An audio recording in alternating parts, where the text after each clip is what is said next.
means nation or country which will try to protect the people in the particular nation with the particular boundaries. Bureaucracy is one of the organization which will try to follow the orders of the state. And development. So development, bureaucracy and state both are help to the development. So here we can talk about these one. Especially in every democratic society, bureaucracy is one of the important instrument for the process of development. So if you have the best bureaucracy, the nation can development. So liberal bureaucratic system in any society help for the development of this one. So here we will try to understand the German sociologist. We will start with the bureaucracy concept. Actually the bureaucracy concept, the German sociologist, the first person who studied that systematically to analyze the bureaucracy. But thing is that he never tried to define the bureaucracy, but it describes an administrative body of appointed officials. So when we're talking about the definition or the meaning of bureaucracy, the British Encyclopedia defines that bureaucracy is nothing but it is a body of officials or body of professionals and full-time officials employed to look after the civil affairs of a state in non-political capacities. So this is not a political capacity. Non-political capacity officers or civil affairs who are doing the civil affairs, those can be called as a bureaucrats. So here we will start. The democratic society, it is an important instrument for the process of life of development.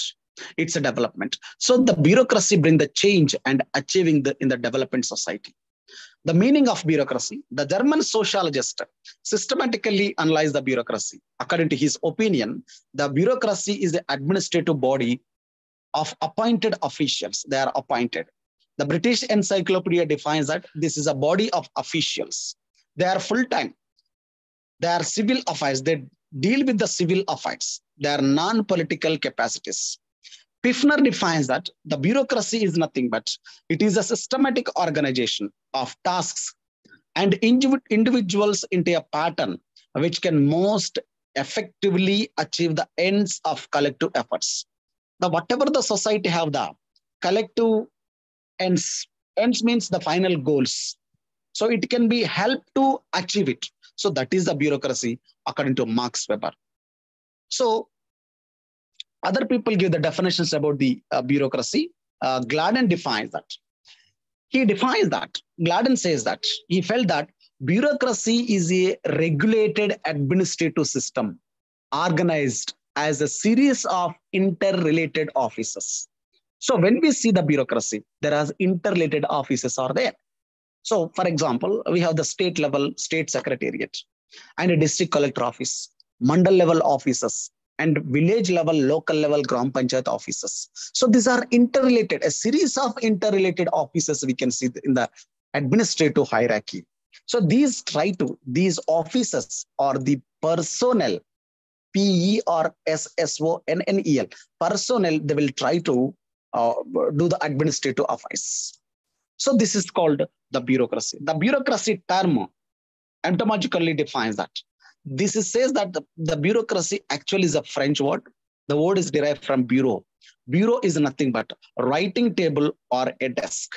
So in front of the writing table or a desk, who will sit? Those persons can be called as a bureaucrats. So bureaucracy does a simple means desk management. So this is a definition or meaning of this one. So when we talk about the bureaucracy, 300 BC in Indian administrative Ardhashastra clearly defined about the bureaucracy. But thing is that before that in China, 186 BC, they have tried to explain about the public office clearly. So means the bureaucracy concept first and the public office first existed in the China in 186 BC. But in India, the similar type of office or public office in India, on the basis of famous writings of Kautilya Ardhashastra, it's clearly explained about the bureaucracy. So this is about the introduction. And Max Weber was the first scientist Who studied the systematically of bureaucracy? So we can call Max Weber or Weber bureaucracy is the most rational form of administrative staff. Dear friends, whatever the bureaucratic system or bureaucrats is following the administration activities, it is a similar and proposed by the Weber. So it is a superior to any other form of discipline, stability, and reliability. So the bureaucracy is a neutral and functions according to rules and regulations. So bureaucracy never try to bias. In the bureaucracy, the political parties, different political parties may come to the power and defeat in the elections, new party will come. But whereas the bureaucracy is neutral. So that's why we can call all bureaucrats or civil servants are anonymity, neutrality. They will follow the anonymity. Anonymity is nothing but behind the curtain, like the cinema directors. That's just they will show the heroes, but the heroes' roles have been prepared by the directors. In the similar way, the bureaucrats like the behind the curtain, and they will behind the success of any program or policy of this one. So here there must be neutral. Means neutral means they should not be biased or bind to the particular political party. So here, Karl Marx bureaucracy is an integral part of state and social system. So it is a parasite and maintains status quo. But Karl Marx bureaucracy says that state is an exploitative element in the hands of rich people. So here we need to distinguish between Karl Marx and Max Weber ideology. Max Weber is the ideal type of bureaucracy, but Karl Marx says bureaucracy is in the hands of state or elite people, it will try to exploit. So this is a complete reverse opinion he had. Then we will go to the bureaucracy, legacy of bureaucracy here. When we talk about the legacy of bureaucracy, bureaucracy plays the important role in the changing the socio-economic changes in the society. Especially for the developing societies like India, bureaucracy may consider as an important one. So bureaucracy can be called as a change agent, and it is an instrument of development. And it is an instrument of realizing the goals of the government. Means the bureaucracy will help to the government, whatever the government manifestos, goals they have, it will try to realizing through them. So in Indian system, the bureaucracy roots especially at the time of British government and pre-British time also we can see that one. To trace its legacy, we can say that one, especially in the British type of bureaucracy, British time bureaucracy, we can say that one. Warren Hastings, 1772, that time, he considered that district collector as an agent of state. And the district collector is responsible for maintenance of law and order in the district level. Means the collector is a head for the district administration and he has assigned the duty to collect the land revenue during the British time. But after independence in the welfare state, the collector role has been changed. You can see the collector role in the present days. In the welfare state, a district collector plays the many roles. So the bureaucracy system, I mean to say here, in brief, the bureaucracy plays a major role, important role in developing countries like India. So bureaucracy is a change agent. It is an instrument. It helps the government to realize the goals. And when we talk about the bureaucracy, bureaucracy has started in India 1772. You can see the image of Warren Hastings, the first Governor General of India. So next, here, the bureaucracy especially responsible for the welfare and development, the present time. It's related to the welfare and development of this one. So we can talk about, we can give the many examples for rural development programs, many employment guarantee programs, and many programs are led by the bureaucrats, I mean civil servants. So in the developing countries, the central level and the state level, bureaucrats' roles are very important. So this is a legacy of bureaucracy. Next, to go to the, what is the significance of bureaucracy? So when we talk about the bureaucracy, it constitutes a professional body of officials. The British Encyclopedia defines that. Bureaucracy is nothing but, it's a professional body of officials. They are expected to be impartial. The bureaucrats are impartial. They never try to side of the one particular political party. And administratively, they are competent, politically neutral. So they never try to support any political party. In present time, we know that in central level, how the bureaucrats are performing their duties. In Delhi or in Uttar Pradesh, in Telangana state also, you can imagine that. So thus, the basic motive of the bureaucracy is to provide the services to the people in effective manner. So the efficient of bureaucracy is a condition for the economic development. Means the economic development or the nation development is based on bureaucracy. So we can say that what? It has the power. The bureaucracy has a power and authority, which is legitimate. The bureaucrat power is legalized, constitutionalized. So here the significance. It's a professional body of officials. They're expected to impartial and this thing. Next, we can say that one. The bureaucracy provides all services required for the welfare of different sections of the society, such as women, children, and social and economic disadvantages sections of society. We can see that one. The present society is facing different problems. For women empowerment, for the old age, protection of the old age people rights. So the bureaucrats are playing the major role here. And the bureaucrats help to elect representatives in serving the people and the society at large. So the bureaucrats play the major role at the time of elections, being election officers and other things. Next one. This bureaucracy, the elected representative may not have necessary to information and expertise to deal with the socio-economic issues. So sometimes the political executives, we can call the political representatives, we can call elected representatives, they may not have the knowledge or the information. They are not expertised in the social economic issues. But whereas IAS officers, I mean bureaucrats, not only IAS officers, bureaucrats are their expertise in that. So the system of bureaucracy, the machinery of the government is based on the bureaucracy. So as a result, bureaucracy is expanding enormously over a period of time. So in every day, the bureaucracy is expanding. The role of bureaucrats is also expanding. So 18.7 million employees are working in the country, spanning the central and state level. So according to Rumki Basu, she is also one of the professor in the public administration. I think she is from Jamia Milania University. She wrote the book about the bureaucracy. I think that was in 2015. She wrote that book. In that book, she has emphasized that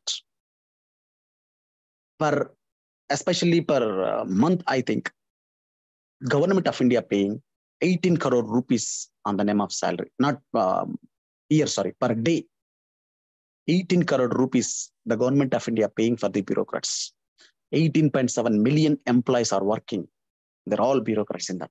So this is the significance of bureaucracy. What is the significance of bureaucracy? Bureaucracy provides the services to the people and it helps for the welfare of people and helps for the elected representatives to serving the people.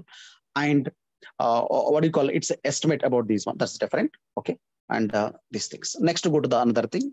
There are different types of bureaucracies here. Types of bureaucracy.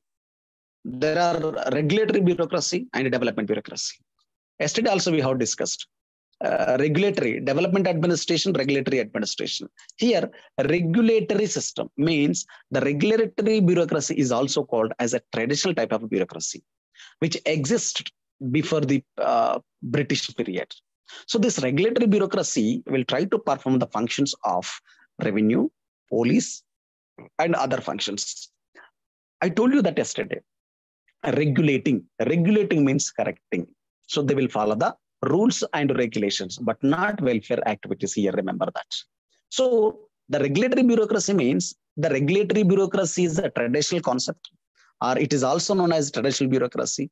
It will try to see that what do you call revenue, police, and other functions. So the revenue regulatory department try to regulate the society, and it will try to regulate the behavior of the people according to with the accept of social norms. according to legal framework of the particular country. So this is the regulatory bureaucracy. We can say that one, the regulatory bureaucracy, the institution of district collector, RDO office, revenue divisional office, and Mandal revenue office or Tahsildar office, revenue inspectors, village revenue officers. We can say that one other officers also part of this regulatory bureaucracy. So this is an example for the regulatory bureaucracy here. Next.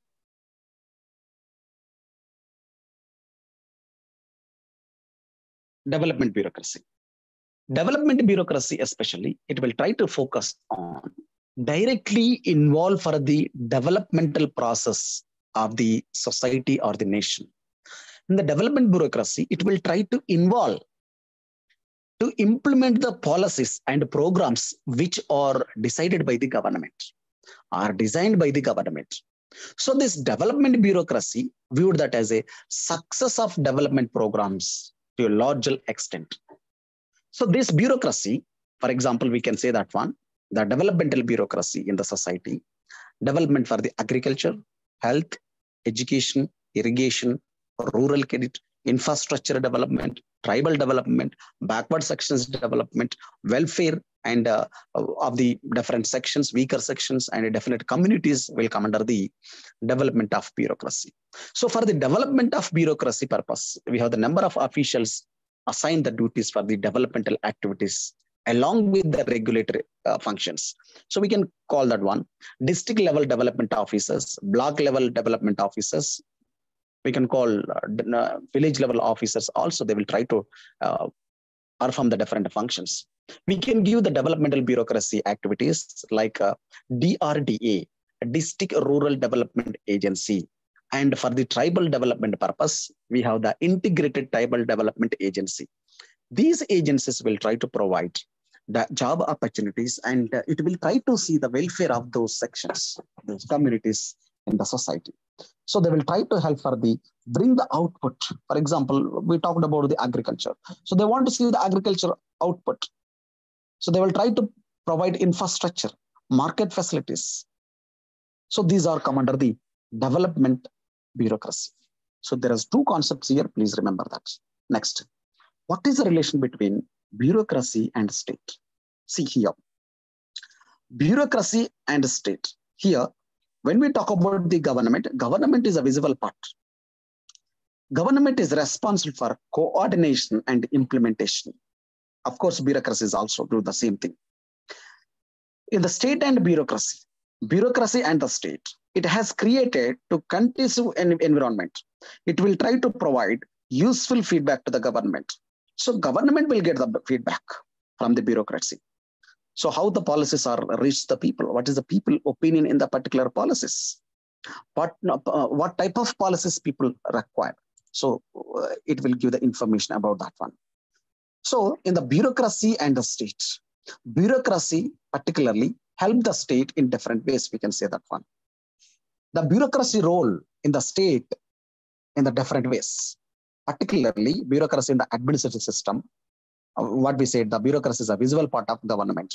So it will try to do the day-to-day affairs and it will try to live with the different problems, day-to-day different problems of people and the society. And it will try to give the solution to those problems. So that is the thing. Next, this bureaucracy will try to formulate alternative policies and programs for the development of the sections. Bureaucracy, it's a vast experience and expertise. Bureaucracy has the vast experience. The civil servant has the vast experience. Due to that, the civil servant will formulate the different policies. They have the vast experience in the rural development in the different sectors. So that one. Next, the bureaucracy plays an indirect role in making legislations. Here, the bureaucrats never try to play the direct role in the policy making. Indirectly, they will play the policy making. So the political leader, the legislative body will frame the laws in skeleton form. In a skeleton form, they will give the sketch, outline. This is this thing. So Dalita Bandhu, this is like this. Ardhaharam, this is like this. Just they have the skeleton form. But whereas the bureaucrats, where we can implement the Dalita Bandhu, where we have the elections, then they can implement. Vote bank. Then Ardhaharam program. So this all comes under the bureaucrats, the civil servants plays an indirect role in the legislation making. So this is called subordinate legislation, we can call in administration word. So they will try to draft the bills in the administration of justice. They will do that. So protect the democratic and welfare state. So this is a role of bureaucrats in the present society. Next, go with the features of Indian bureaucracy. What are the features of Indian bureaucracy? As we discussed, the Indian bureaucratic system especially started in 1772 with the district collector post. Of course, before that, there is a administration. Of course, there is a bureaucracy. But the district collector post was introduced that time. So features of Indian bureaucracy, the British legacy has a strong impact on Indian bureaucracy. So this is a long impact, strong impact on Indian bureaucracy. So the bureaucracy has trained to control and regulate the society. They will try to control the society, regulate the society, and they were instrument for the development also. I want to add this point here. The Indian bureaucracy has emerged with a vast network. So I told you that 18.7 million people are working in this one according to Roomkeepers. I told you that. So here the bureaucracy rests on the principle of hierarchy. The bureaucracy is a hierarchy. So order by step, we have it. So the officials in the bureaucracy working in different departments at various levels. So the bureaucrats are working from the chief secretary to district collector level. They are working in the different levels, different fields also. So this is one of the things here. So the bureaucracy will help for the welfare of state. Principles made to the people depend on bureaucracy from the cradle to grave, from birth to death. The bureaucracy is linked up with the people and the society. So giving the birth certificate to death certificate, we can say that one. So the bureaucracy at all levels is headed by the journalist officers. Journalist officers means, journalist officer means is nothing but not a journalist. Here, journalist officer is nothing but which person's functions may in general. The person's position is not based on the specialist qualification or special qualification. For example, a chief engineer is a specialist. The Indian Economic Service officer or statistical officer is a specialist because they have the specialized course in that. They have the particular subject in the UG level, I mean degree level, in their qualification. But for the IAS officer, a doctor can become the IAS officer. A art student, BA student can also become the BA graduate is also become the IAS officer. So the district collector post or the IAS post, administrative post is a journalist officials we can call. Only the IAS officers who have the specialist qualification, like is based on the particular qualification, they are called as the specialist officers. Like we can call that district judicial officer and chief engineer, medical officer, though they are come under the specialist officers because they are MBBS graduation level. So that is the reason. That is on the basis of that we can distinguish them. So the bureaucracy, the features of these one and Indian bureaucracy. So that normally they do not behave as a servant. Generally, bureaucrats never try to behave as a servants. They should not do like that also. So they indicate fear of psychosis in the minds of people during their visits the villages. So they must be interact with the people openly. I have seen some officer, IPS officer from Andhra cadre. Directly people can call and they can inform, they can complain to the district superintendent of police. So that type of system should be introduced in Telangana. Of course, before that we have, but now everything is gone. So if they have that kind of one, meet your collector, dial your collector, dial your SP, that type of programs is good. So it will try to bring the good results. And officer, being an officer, district head, he can try to know that what is going on the local level. So the people opinion is the best feedback, neutral feedback without any kind of bias. So that should be there. So the bureaucracy is expected to play the role, a changing agent and facilitate change and development of the society. So this is the bureaucracy is characterized with the elitist in their nature, and they do not have a require for the level of commitment. Hence, it has been criticized the authoritarian organization. So this is another side of the bureaucrats. Generally, bureaucrats never behave as a servants, but majority of them try to show their official position. So that one. So here, another thing is your limitations of bureaucracy. So what are the limitations of bureaucracy? Limitations of bureaucracy, it has criticized because it's have no commitment. lack of commitment. So right hierarchy and rule mindedness of bureaucracy, they are always rule mind. They will try to follow the rule. That's it. They will never try to do other things. Of course, in present situation in our state, it is a complete reverse. I think so. There is no coordination. Of course, in some point of view, I can accept this. Uh, Coordination is there, but some coordination it's missing. That is true. Lack of accountability and commitment. So we can see that lack of accountability and commitment. These are the limitations of bureaucracy. Frequently political interference and corrupt practices. We know that. That's why Group 1 paper is going to leak. Group 2 paper is going to leak. Leakage system is happening here. If their commitment, if they are political neutral, it won't be happen like that.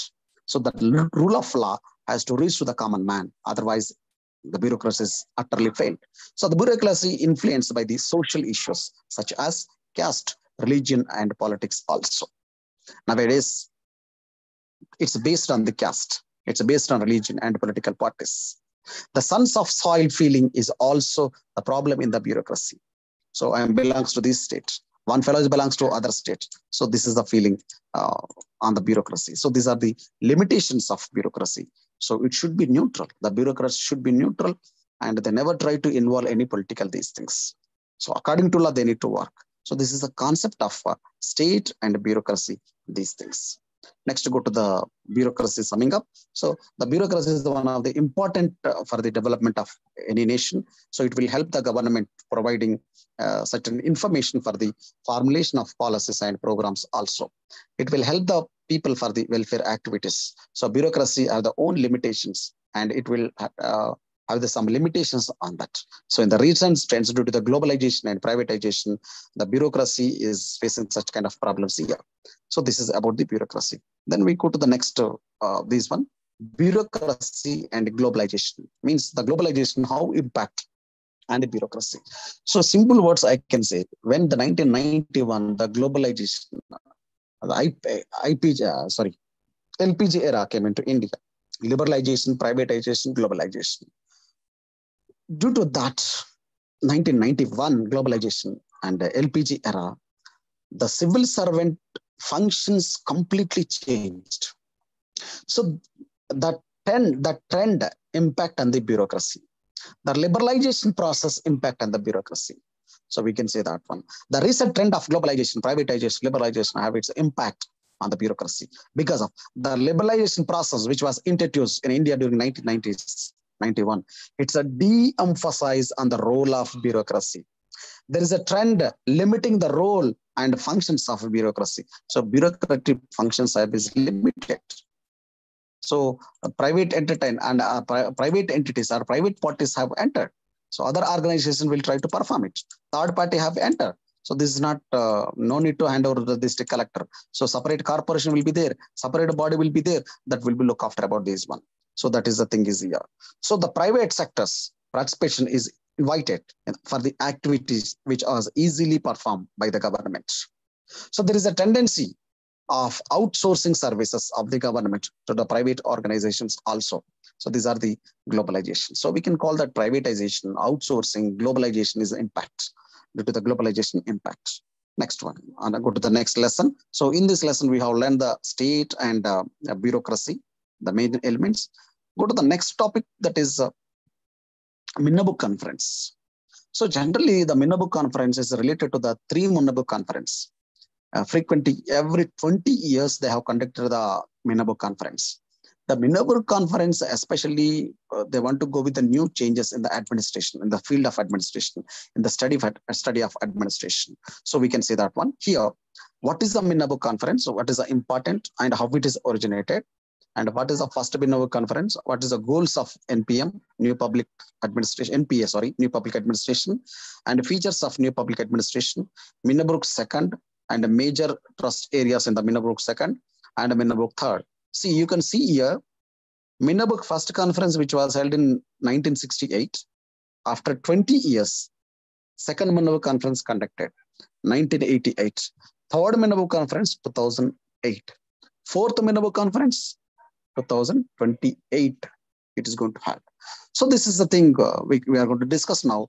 The Minnaboo Conference especially. So in the new public administration movement is a part of reinventing the government system. in a society because of the traditional type of bureaucracy, the classical type of bureaucracy has failed. The failure of the Catalyst Center and the theories of the concept of public administration has failed. These are outdated and these are irrelevant to the present society. Due to that, the traditional dogmas of public administration, like efficiency economy, were found inadequate, incomplete to the society to reach the goals in the administrative activities. So it has begun to say that the efficiency is not soul of administration. Man shall be the focal point in all administrative activities. So due to that, the new public administration, the Minna book have started here. So in the introduction, the failure of catalyst theories, traditional theories and concepts in the public administration have failed. The traditional public administration focus on efficiency, economy concept. The old public administration give the importance to the administration rather than public. So it has ignored the public highly. Due to that, the NPA movement have started to reinvent. Reinvent means inventing, reinvent, again inventing. So the reinventing government in a society. So new public administration can be described as a new philosophy, outlook of public administration. This NPA, New Public Administration, has focused on the role of the government, how government can provide the services to the citizens effectively. And NPA criticized the old public administration as it's a lack of explicit or clear ideological issues and philosophical framework, no social equity. Due to that, NPA has emerged here. The different definitions of important and meaning of this one. So definitions of this one, Savage defines that there is a growing evidence that the institutions of public administration have failed to finish what they set out to do. So the traditional public administration failed what they set out to do. So to that reason, it has emerged. So NPA, New Public Administration, will regenerated public administration could become relevant to agitate society and serve as the instrument for the guiding to the society. So changing element, it can work here. So Frederick Sonney defines that new public administration have some sort of movement, the direction of normative theory, philosophy, social concerns, etc. So according to Fredrickson, NPA, new public management, it is a less generic, less common, more public, means it will focus on more public. Please remember that. Previous classes we have discussed comparative public administration. Comparative public administration is a cross-cultural and cross-national. Development administration is a development-oriented, goal achievement, goal-oriented. But here, new public administration is a more public and more outlook, more normative, more client-focused. Please remember this. Again, repeats you.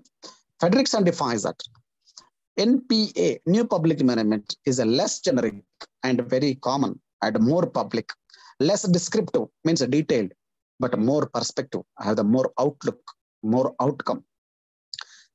This new public administration is less institutional oriented, but it is a mental and more normative. So NPA, new public administration, is a client focused. So this is a Fredrickson opinion about the NPA. So American society in 1960 was faced with the number of problems. Due to that, the economy and efficiency were found. They're unsatisfied with the young scholars of American society. They want to do some changes in the society. Due to that, they have started the Minnebrook Conference. So there is some reasons for the start of the Minnebrook Conference in the America. Because of, I told you that, because of failure of the traditional or catalytic administration principles. So we have started. So the major reasons, rise of the NPA, new public administration. Harney Report on Higher Education in Public Services. In 1967, American administration faced the problems. So government of America appointed Harney Committee to see the higher education changes for the public service purpose. So that is the first report, the 1967. And another immediately the same year, 1967, the Philadelphia Conference was held on theory and practice of public administration. This is a second major landmark for the rise and growth of the new public administration. See here, I have mentioned here.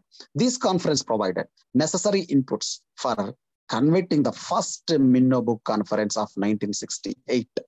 So the Philadelphia Conference is a base for the what do you call Minneberg Conference. So the Minneberg Conference first was held in 1968. The publication of Toward a New Public Administration, the Minneberg Perspective. So this is edited by Frank Marini. Edited, not he is not author, actually he's edited. Some other people will write and he act as a editor for that.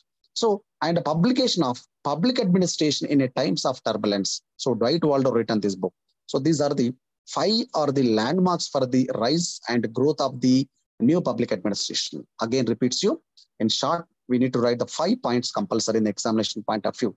There are reasons for the growth of new public administration. First one is Harney Report on Higher Education for Public Service, 1967.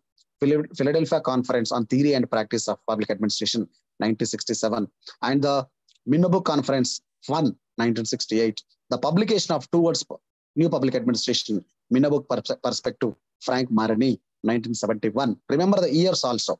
Publication of Public Administration in Times of Turbulence, Dwight Waldo, 1971. So this is about the what do you call Minneberg, this one. So you can see that Syracuse University, this is the first where the Minneberg Conference was held.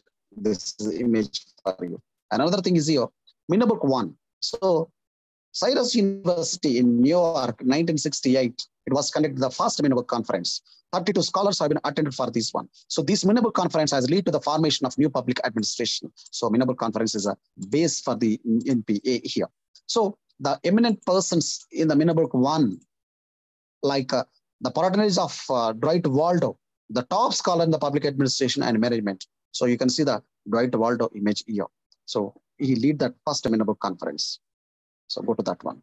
So other members are eminent scholars in the first Minneberg Conference. You can see that one.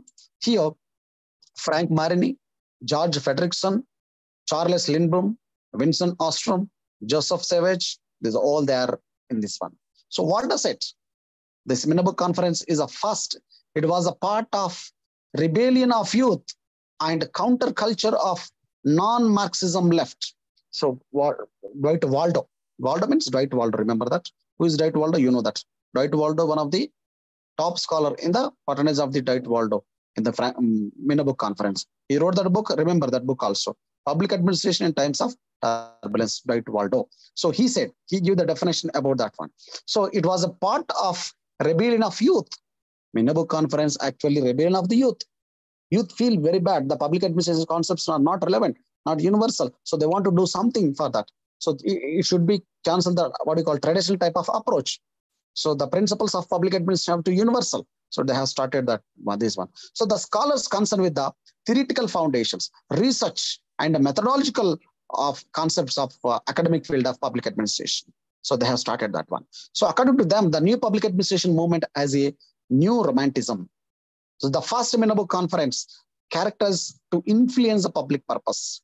And the Vietnam War, urban riots, and campus unrest, and accompanied by growing synchronism towards all institutions, especially in the governments. So these are the characters of the first Minneberg. So it has character with the urban riots, Vietnam War with America. These are the reasons for the first Minneberg War. So they want to show the solutions to the particular administrative problems. Due to that, they have conducted the meeting. That meeting can be called as the first Minneberg Conference in Syracuse University in USA. So then another thing is here, the conference brought together to discuss about the reflect on the state in the field of public administration. So it's a future to make a response to the needs of public. So whatever the public are facing, so we need to respond to the public. So due to that, we need to focus on people problems. So first Minneberg says that we need to focus the people and people problem, not efficiency and economy. And hence, a call was given to the revamp the ethical obligations of service sector. The NPA philosophy, the theme of NPA were best articulated by the Frank Marini. So Frank Marini, you know that, towards a new public administration, the Minneberg perspective, and Waldo, public administration in times of turbulence. These are the major source for this strength in the Minneberg Conference one. Then Minabo conference has completed. So that new public administration, there are 5 goals in the new public administration. So in that one, we have the relevance, values, social equity, change, and client oriented.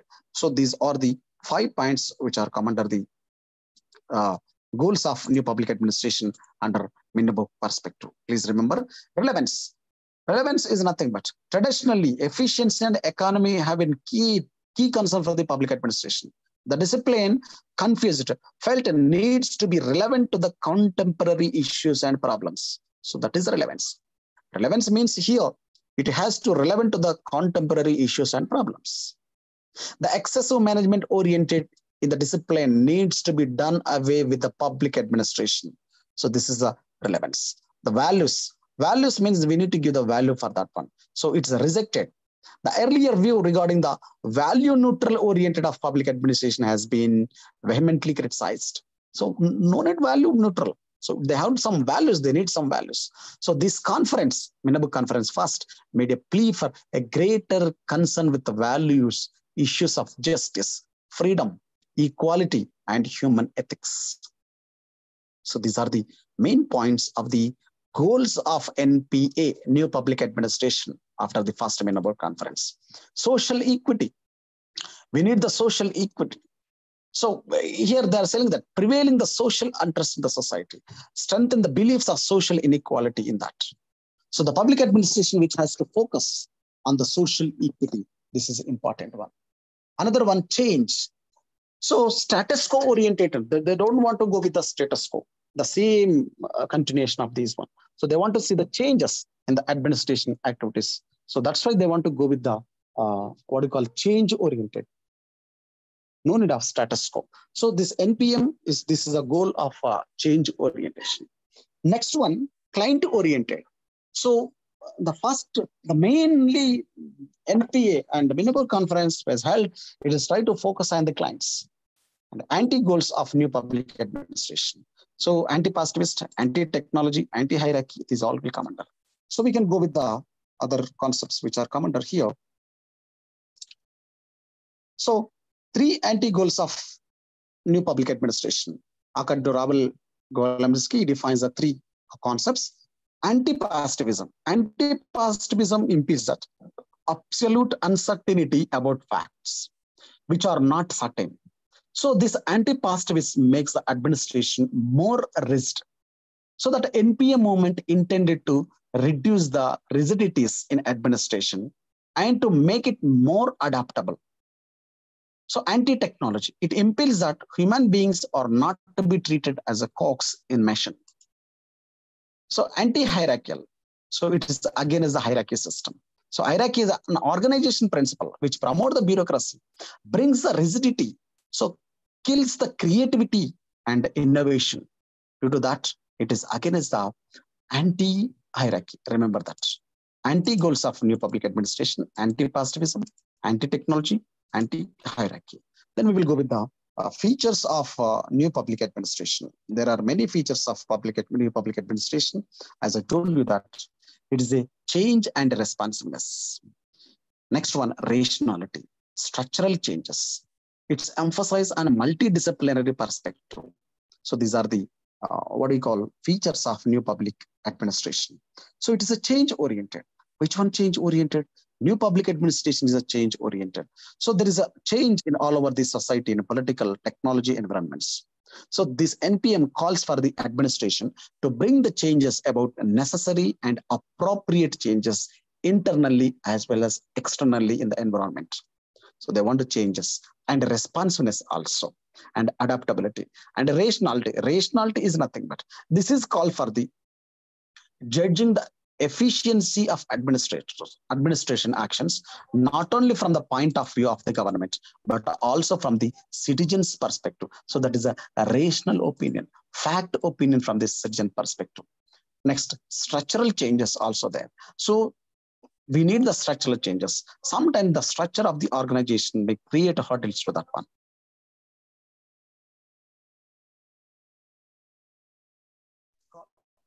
To call for the with the organization structure. So there is a need for the small, decentralized, flexible hierarchies, facilities to the citizen interaction. And it is a multidisciplinary perspective. So it will be link up with the political management, human relations, and other dominate these things also. So this is a NPA. And the next concept under this one, second Minerva conference. So in the examination point of view, they will ask about the first Minerva and second Minerva. Please remember that. Second Minerva conference, which was held in 1988, after exactly 20 years, I told you that, September 4th. So for this one, 68 scholars have been attended. Please remember, in the first Minerva conference, public admission scholars attended, 32. But in second Minerva conference, 68 members, practitioners of public administration attended. Not only public administration, the second Minerva, from history, political science, psychology, and other also participated. In the first Minerva, who is the chairperson for that? Dwight Waldo. For the second Minerva, George Frederickson. So which was held in Kansas University. So this conference again is a backdrop of changing role of the state and government. So this is the main reason for this one. So privatization, contracting out, increasing the role of non-state actors in the governance is one of the purpose for this one.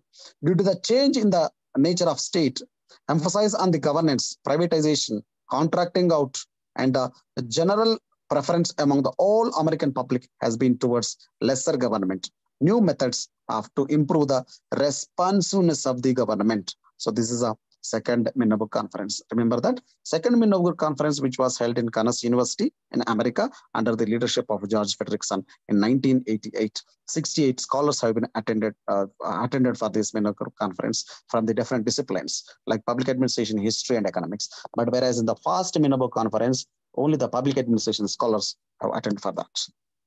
Next one. So this was organized with the USA economy upbeat.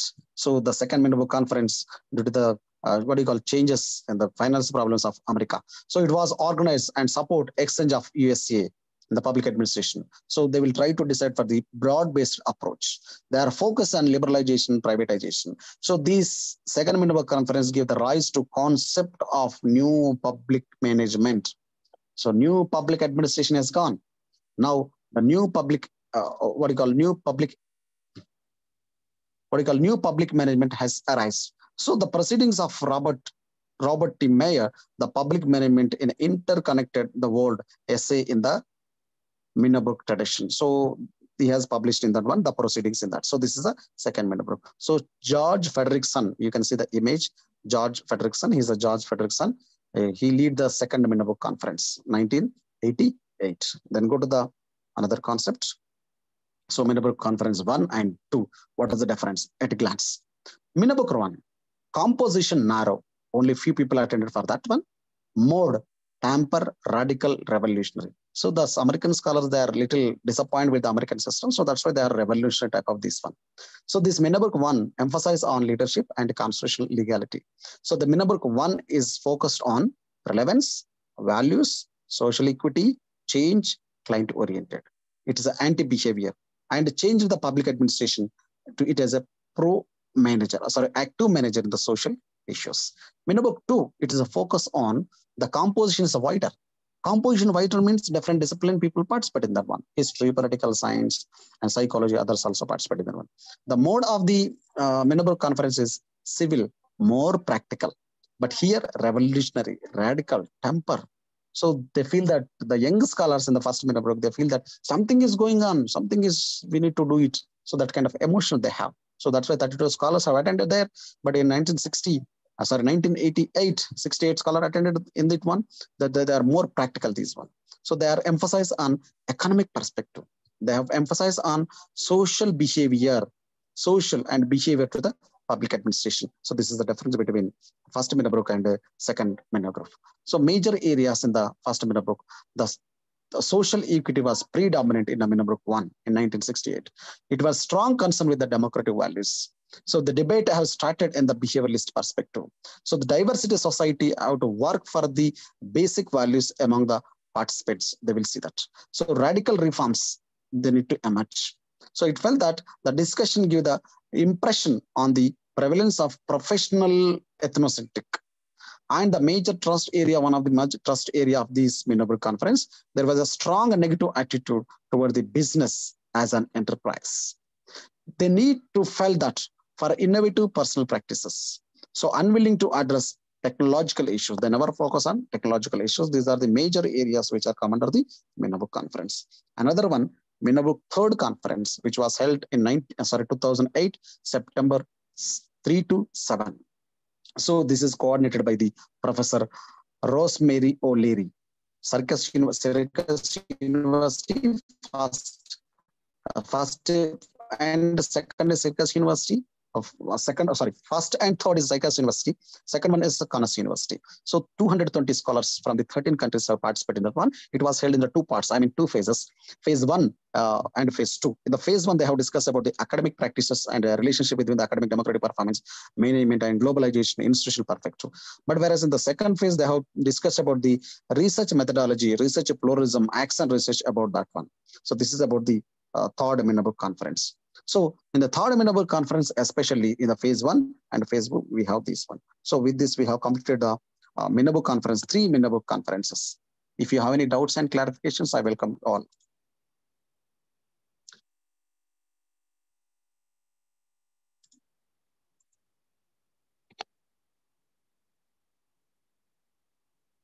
I think everything is clear.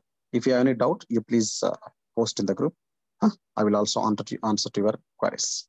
Okay. So have a nice day. We will meet in the next session with the new concept.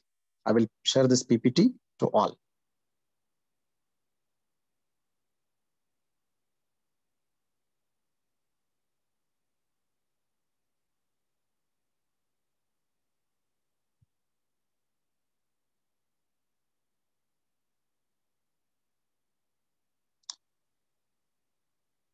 See, for your queries, the second Minabuk Conference was conducted at University of Kaunas. Yes, University of Kaunas, correct. Yeah, important questions. Yeah, I will give, no problem. Important questions, please carefully listen that. It is in our book. You can see that important question. Generally, discuss the importance of new public administration and explain and examine the important aspects of Minabuk Conference.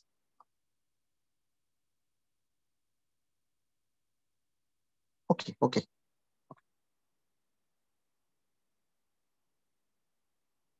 Yeah, see this Redmi, somebody has sent that one. They are asking about the group.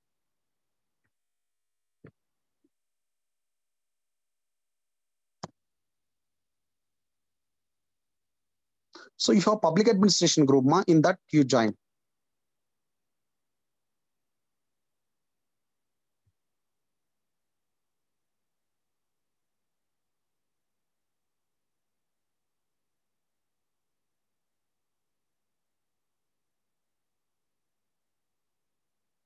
Otherwise, PPT, Balders, I will send. Yeah, not only 2 questions, we have many questions here. So they will ask the first Minabuk Conference and second Minabuk Conference, third Minabuk Conference, or NPA, New Public Administration, major concerns also they will ask. Identify the major areas of emphasis in the Minabuk 2. Question is there. And first Minabuk, they will ask, identify the trust areas of second Minabuk and list out the features of new public administration. Remember that, new public administration. Mention the goals of new public administration. So goals of new public administration also they are asking. The recommendations of Hani report. What is the recommendation? What is the reasons for the, growth or origin of the NPA? So 8 points I told you that. Hani report 1967. Another one, Philadelphia Conference. So you need to remember all. Not only 2-3 questions. You please go through your material. And there are many questions are there. So I think your material will cover all the questions. Okay. Yeah, thank you. Yashwant, better to give the audio to all the students because if they have any doubt, I think they can communicate easily. Yeah. Balraji, okay. Right. Have a nice day to all. Thank you.